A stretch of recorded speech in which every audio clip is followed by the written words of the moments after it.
Now let's just go over one simple fact about price. Right? Let me show you something here. As price,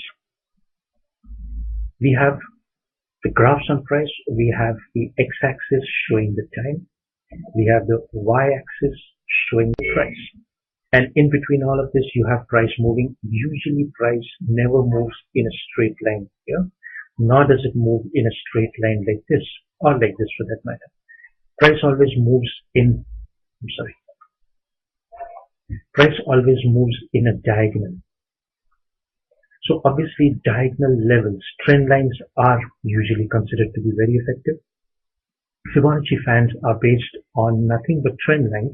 And let me go on another time frame and just show you that we use Fibonacci fans for a different purpose. Right?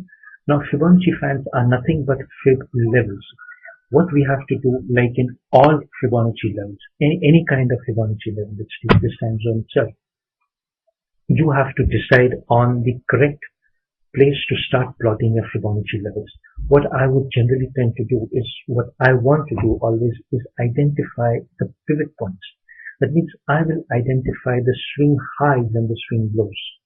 These are what I call as pivot points, because it's from here that prices change trend.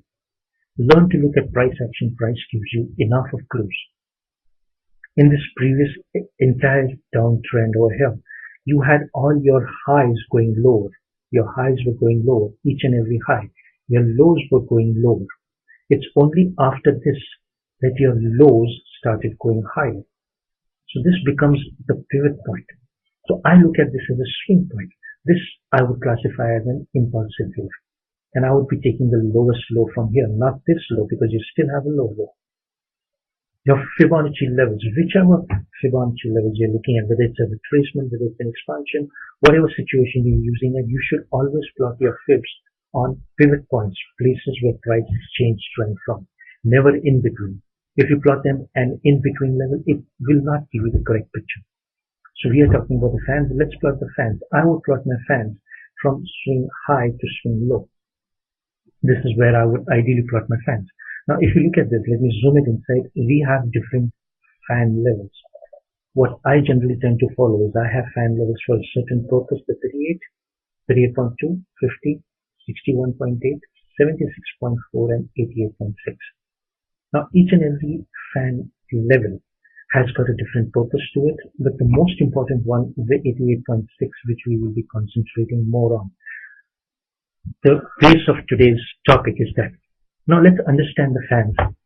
What generally fans do is, if you calculate the distance from the high to the low and divide that distance, say, by 38.2, or put a 38.2 part in it, it will come somewhere here. So what you do is you plot a fan going through the 38.2 level. That's what fans are. They are dynamic levels of Fibonacci ratios. They are trend line levels, if you can call it. As I said, price always moves in waves. So trend line levels become very, very important. Now, in between all of this, what we do have is simple thumb rules. We have 5 ratios and we have 4 channels. I call them fan channels. Right? We can classify this as 4 channels. Simply put, the middle channel, if I take a line right over here, the 68-point line, so long as price is below this, it's still considered to be a downtrend. If it goes in the above 2 channels, you can say that the momentum has shifted. Mind you, it's not a change of trend. That's exactly what we will be looking at on the fans. Each and every level has a purpose. It's the 88.6 that we will be concentrating more upon. Right, let's remove this. Let me show you the effectiveness of the 88.6. Following up some trades on a live thing, let me zoom it onto the Euro USD right now. We use the Fibonacci ratios to determine an expected level of support resistance. Right, let's take it on a smaller term time frame.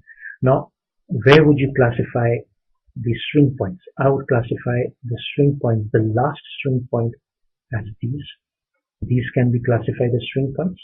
Right? This is the place where price changed trend from. Price was in a downtrend, moved up from here, changed trend, moved from here. Now, in between these waves, as I said, in this wave, you have your highs going, your lows going higher, your highs going higher. From here onwards, your highs started going low. So we classified these points. Now, you can plot a simple Fibonacci retracements. Let's say we are somewhere here. Price has found support somewhere here. We need to determine whether this is indeed a level of support. Is price going to rally up from here like it did, or is it going to continue to the downside? Now, as traders, that is exactly what we are looking for. So when the euro went up and started moving down, we need to know whether it's going to find support somewhere or it's going to continue the downtrend, right? What we can do is, most of the folks use Fib retracements. We can use the Fib retracements to determine support. On the Fib retracements, we can see the 78.6 price stop exactly at the 78.6. It's a very, very important level.